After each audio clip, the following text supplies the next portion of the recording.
आज आपको भगवान शिव और माँ पार्वती की एक कथा सुनाते हैं। कर्म फल को कोई टाल नहीं सकता।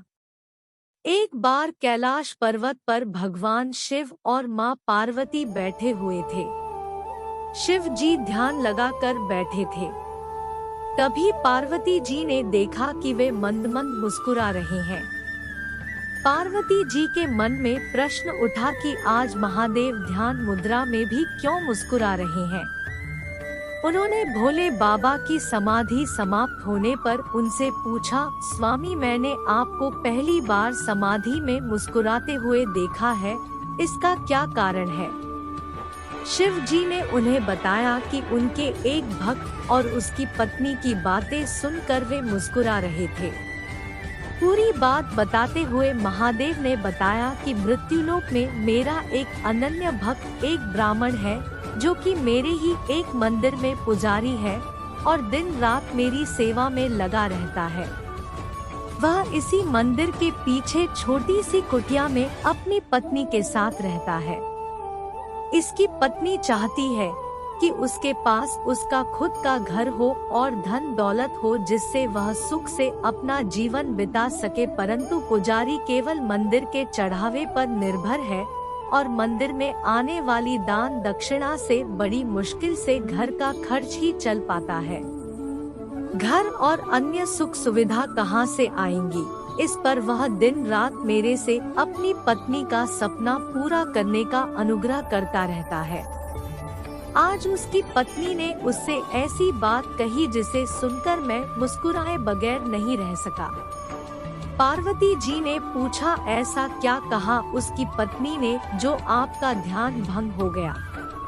शिवजी ने बताया, उसकी पत्नी ने आज उसे ताना मारते हुए कहा कि जिन भोले शंकर की तुम दिन रात सेवा करते रहते हो और उनसे मेरे लिए घर मांगते रहते हो, उनके पास तो खुद घर नहीं है, वे तो खुद कैलाश पर्वत पर रहते हैं, तुम्हें कहां से घर देंगे? बस यही बात सुनकर मैं मुस्कुरा रहा था।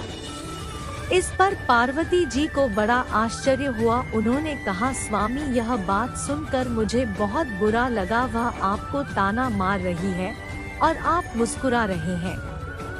आप उसे एक घर और सुख सुविधाएं दे दीजिए जिससे वो आपकी निंदा न कर सके।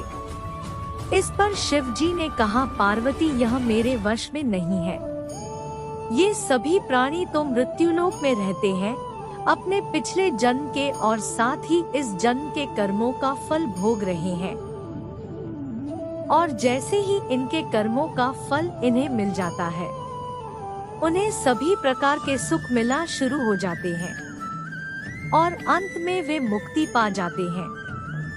इसीलिए इसे मृत्युलोक कहा गया है। मनुष्य बार बार जन्म लेकर अपने कर्मों का हिसाब चुकाता है। यह कर्म भूमि है, बिना कर्म के गति नहीं है। आगे शिव जी ने कहा, यह ब्राह्मण पिछले जन्म में एक साहूकार था जो कि लोगों की जमीन, उनके जेवर, पशु आदि गिरवी रखकर उन्हें पैसे देता था और उनकी जमीन हड़प लेता था और जो दूसरों के जेवर और ब्याज में पैसा मिलता था उसका उपयोग यह उसकी पत्नी भी किया करती थी। इसी कारण आज इस जन्म में इसे घर नहीं मिल सकता और इसकी पत्नी जिसने उन वस्तुओं का उपयोग किया वह भी इसके साथ यह कर्मफल भोग रही है।